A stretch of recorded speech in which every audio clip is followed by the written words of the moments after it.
Bonjour. Donc, tout le monde m'entend bien, ça va? ¿Me oyen? Sí. Voy a hablar en francés. Lo siento, mi español y mi inglés no son especialmente buenos. La salud de los músicos va a depender muchísimo de una compenetración entre los diferentes actores.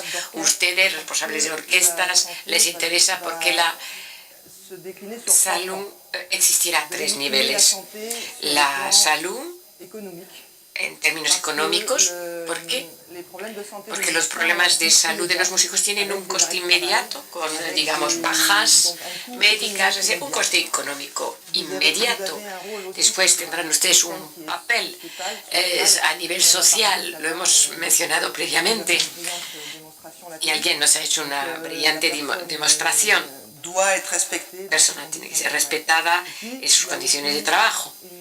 Y después existe una acción importante sobre la calidad musical, es decir, el lado artístico, que resultará importante, con el cual ocuparse y preocuparse por la salud de los músicos es algo que en el que tiene que intervenir una multitud de actores, y por eso les doy las gracias de verles a todos aquí, ya que podemos hablar entre nosotros de todas aquellas cosas que nos conciernen a todos. Yo soy fisioterapeuta y desde hace 16 años prácticamente trabajo con músicos. Empecé a cuidarles en mi consulta y me di cuenta que tenía que trabajar en el terreno, es decir, en el ámbito de la formación y de la prevención. Tengo ahora una experiencia, y si estoy aquí es porque tengo una experiencia con orquestas, de ello les hablaré. Y hace ahora unos años que estoy trabajando con orquestas de una manera diferente, según lo que me piden ellos, o bien en asociación con la Asociación Francesa de Orquestas. Philippe Enjaz no ha podido venir aquí y lo siento un montón, o sea, trabajamos en colaboración con ellos, y él lo que propone son jornadas específicas para orquestas, un día de información y de formación, y he podido trabajar con ellos, con alguno de sus orquestas. La idea es que los músicos se tienen que asumir, entender muy bien lo que está ocurriendo en cuanto a su problema corporal. En cuanto a la música, hay algo que nunca se ha hecho. El cuerpo del músico, digamos, es el instrumento del músico menos conocido, con lo cual podemos decir que tenemos que intervenir mucho, informar a los músicos porque son actores en su salud, pero les cuesta tomar conciencia de ello. Y esas formaciones que duran un día les permiten saber más, digamos, pero el problema que tenemos justamente es que les pedimos que se responsabilicen. Pero hay un verdadero problema en la práctica, porque aquellas personas formadas para ayudarles son muy pocas. Yo tengo la suerte también de poder trabajar desde hace 6 años con la Orquesta Nacional de Lyon y la Orquesta de la Ópera de Lyon. O sea, trabajo con ambas orquestas durante 20 días al año con el Nacional, y con la ópera 10 días. Y dentro de esas orquestas esa experiencia ha sido fantástica para mí, y soy un testigo de ello, sobre todo por lo que me han contado los músicos. Al principio pensábamos en un año, pero llevo trabajando con ellos desde hace 6 años, porque ya han podido ver una disminución importante de las bajas entre los músicos, con lo cual el coste económico está justificado totalmente, lo que pueden costar, digamos, mis honorarios comparado con las ventajas. Y hay otra cosa que normalmente no pensamos en ello. El trabajo en nuestro propio cuerpo pues lo engloba todo. Si hay un problema, se puede resolver. Cuanto más esperemos para resolver un problema, más durará el problema. Incluso puede ser ya crónico, como tendinitis, que asustan tanto a los músicos, pero si se aborda y se trata precozmente, digamos, no es más que un catarro. No será más que un catarro, problema de disfunción también que puede ser catastrófico.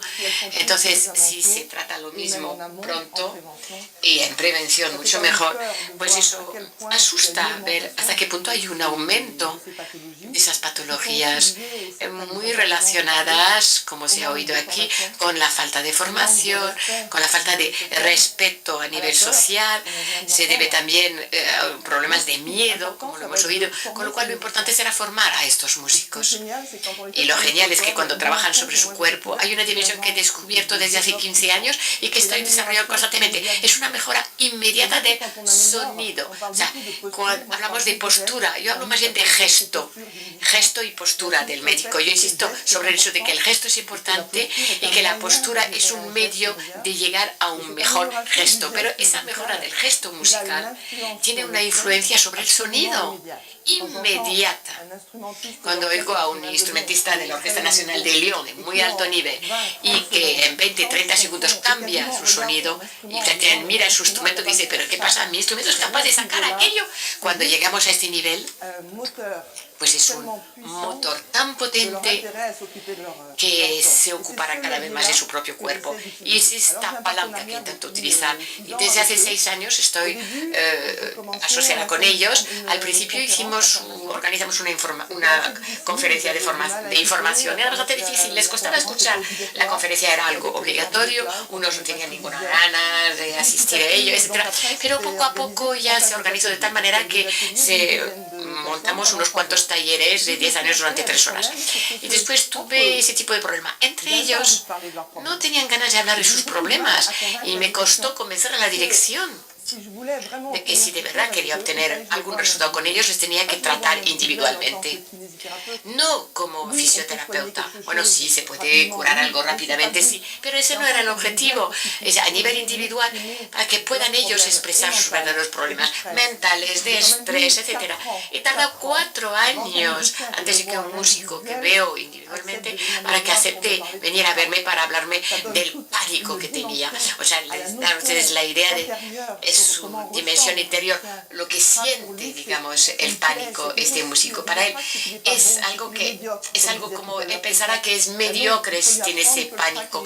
Pues hay que enseñarle que, en fin, que el track pues es una cosa normal. Y estos testimonios de esos médicos, pues es una pasión para mí, porque nos damos cuenta que cuando trabajamos con ellos mejoran el sonido que sacan de su instrumento, con lo cual el placer músico, trabajar sobre el cuerpo es mejorar el placer de la vibración. Siempre vuelvo sobre este violonchelista con el que hablé de la difusión de la difusión de la vibración en su cuerpo. Un señor de 50 años que me decía, nunca me han hablado de ello. Cuando explico, cuando tiene un bloqueo muscular en el hombro, por ejemplo, la transmisión de la vibración que pasa por los huesos, ahí se paraba, con lo cual la vibración no seguía, su placer músico no podía pasar. ¿Por qué? Porque no había vibración. Y me dijo, pues nadie me ha hablado de esto hasta ahora. Y como está enseñando en una de las grandes escuelas de Francia, porque enseña en el Conservatorio Superior de Lyon, me dijo, bueno, he tenido un alumno con el que tuve un problema, ya no sabía qué hacer, él no conseguía, no progresaba, finalmente le he hecho utilizar lo que tú me has hecho hacer y a partir de ese momento, cuando le hablé de vibración, técnicamente ha vuelto a arrancar y a sacar placer de la música. Y eso mejora la calidad de la orquesta, la voluntad del músico, su capacidad incluso en hacer esfuerzo, etc. Entonces, esto es un trabajo que encuentro sumamente interesante. Y a menudo hay mucha gente que me dice, pero después de haber organizado esos talleres, al final del primer año, yo les veo individualmente, todos ahora. Voy durante 6 horas y veo a 6, 1 por hora. Y veo a los mismos a menudo, de los 110 músicos de la orquesta, como 30 y 40 quieren ese tipo de entrevista. Pero vienen regularmente, porque la verdad, y muchos me dicen, ¿pero qué haces con ellos? Una vez que les has explicado un par de veces de qué manera podemos tener un buen gesto, ¿qué más les enseñas? Es que yo les digo, pues son como reglajes, digamos, permanentes. Trabajamos sobre un repertorio en tal obra, tenía un problema en una sección concreta de la obra, etcétera. Les ayudo a disfrutar más de esta parte de la partitura, etcétera. O sea, todos los músicos están encantados con el sistema y es una pena que no esté más desarrollado. Bueno, estamos empezando, la verdad, porque de hecho yo hace 15, 16 años años que empecé con todo ello y desde esa época, bueno, existe más o menos desde esta misma época, o sea, antes nadie hablaba de ello, pero tenemos que ir trabajando más deprisa, la verdad, porque hay tanto aumento de la cantidad de cosas que les piden. Por ejemplo, les volveré a ver mañana los de Lyon y les dije a Lyon, bueno, me voy a Madrid para esas jornadas y les dije, ¿qué mensajes les puedo comunicar en Madrid? Y me dijeron, bueno, cuando creamos un repertorio, cuando establecemos un programa, que no se multipliquen las dificultades, les hacen cine conciertos, lo cual les piden mucha adaptación. Después se les manda a una sinfonía, algo brillante, donde no van a parar, tocar durante horas sin interrupción. Eso les supone muchísima energía. Y después yo tengo que intentar disminuir las tensiones para que puedan soportar aquello. Y yo creo que en realidad no tienen que soportar aquello que de esta manera. Y yo creo que es un mensaje que me gustaría hacer pasar aquí, concretamente. Y el año pasado pasó algo en esta orquesta. Se fueron 15 días a China, después se iban a Japón, etc. Pero cuando se fueron a China, estuvimos hablando y varios me dijeron, bueno, ¿por qué no les acompañaba? Me dijeron. Y fue muy curioso, porque muchos pidieron aquello a la dirección. No se suele hacer aquello, pero como no se hace, pues no se hace y punto. Sin embargo, sería algo lógico. Bueno, pueden imaginar un equipo de deportistas que salen sin el fisioterapeuta, etcétera. Pues, ¿y qué pasa con unos músicos? Que vayan con alguien que sea capaz de escucharles, etcétera. Decir, ay, este problema se puede resolver de esta manera. ¿Te duele el brazo hoy? Pues vamos a hacer esto y mañana harás otra cosa. Y mañana ya verás que no te dolerá porque estoy aquí para ayudarte. Y cuando veo a este músico, este violinista que me dijo un día, bueno, yo pues llevo 15 días que no me atrevo a venir a verla. ¿Por qué? Porque me duele el brazo y tengo miedo de que sea una tendinitis, como si le dijésemos que tenía un cáncer. O sea, hay que informar a aquellos músicos, todos los actores, sobre ese trabajo con gestos y posturas. Y después hay que trabajar mucho en cuanto a la formación de varias personas. Llevo 15 años que trabajo en el terreno y antes hemos hablado de esto. Trabajo en los conservatorios y las escuelas de música y formo a los profesores de música. Es decir, cuanto más jóvenes sean, cuanto más sean capaces de controlar su cuerpo mientras aprenden a tocar un instrumento, mucho mejor será, porque algo que ocurrirá de tal manera que no habrá que reparar aquello más adelante. Esta prevención empieza desde los primeros años. Hemos hablado de las sillas hace un momento. Si les damos ahora unas sillas adaptadas, lo cual desgraciadamente no es una realidad todavía y será difícil, pero si les damos unas sillas adaptadas, pueden imaginar el caso de un niño joven que ha aprendido en una silla no adaptada, silla y demasiado grande además. Aquello le ha dado unas costumbres de compensación gestual y postural y ha integrado totalmente dentro de su cerebro. O sea que él sabe tocar, por ejemplo, el violín, si está sentado en una silla demasiado grande para él, hará más o menos así. O sea, la columna se va a hundir y las caderas así. Y va a aprender a tocar el violín con ese hundimiento de la columna. Eso va a crear presiones en las vértebras. Compensará para no caerse. Pero a los 40 años, ¿qué pasará?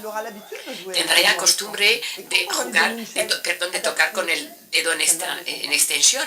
Y cuando empiece a tocar en una silla adaptada, no sabrá utilizarla porque seguirá con esa extensión de la espalda. Entonces, hay que empezar muy pronto desde los conservatorios y las escuelas de música. ¿Cómo? Si no pueden explicar ustedes el hecho de que existen clases de anatomía. ¿Cómo no hay más clases de anatomía? Los profesores de música no tienen una sola hora de anatomía sobre el aprendizaje de los músculos, por ejemplo, de la respiración. No saben que los músculos en los dedos se están en el codo, etc. O sea, tenemos que informar de esa manera. Hay cosas que se están haciendo, sí, pero tenemos que seguir formando y formando más e informando.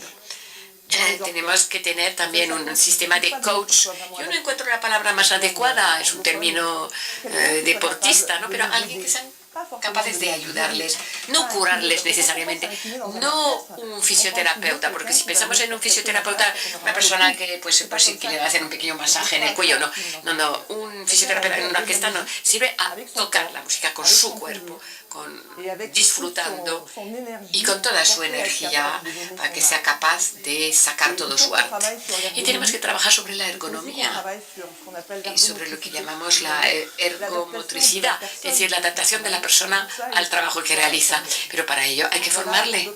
Más o menos ese es el mensaje que les quería comunicar a partir de la experiencia que tengo yo en el terreno, que me parece fantástica. Pero a menudo me siento un poco sola, la verdad. Entonces, desde hace 4 años he iniciado una formación para los fisioterapeutas. Estoy formando como 10 fisioterapeutas al año. Ellos también hay que informarles sobre el interés de la especificidad del trabajo con los músicos. O sea, no se cura a un músico como se puede curar a un deportista, no es igual, hay que formarles. Y estoy creando una red de fisioterapeutas para músicos para que haya puntos de referencia en diferentes ciudades de Francia. Y he venido, incluso en España, 3 años seguidos he estado en Barcelona para formar a unos fisioterapeutas con el Instituto de Fisioterapeutas. En fin, hay fisioterapeutas que han sido formados ya en España, una canadiense también que estuvo el año pasado, o sea, es algo mundial. O sea que tengo una red con mi propio sitio web para que las personas, bueno, pues no tengan que recorrer, qué sé yo, 1000 kilómetros para encontrar un fisioterapeuta capaz de ayudarles, siendo músicos. O sea, todo es fundamental. Educación para prevención. Muchas gracias.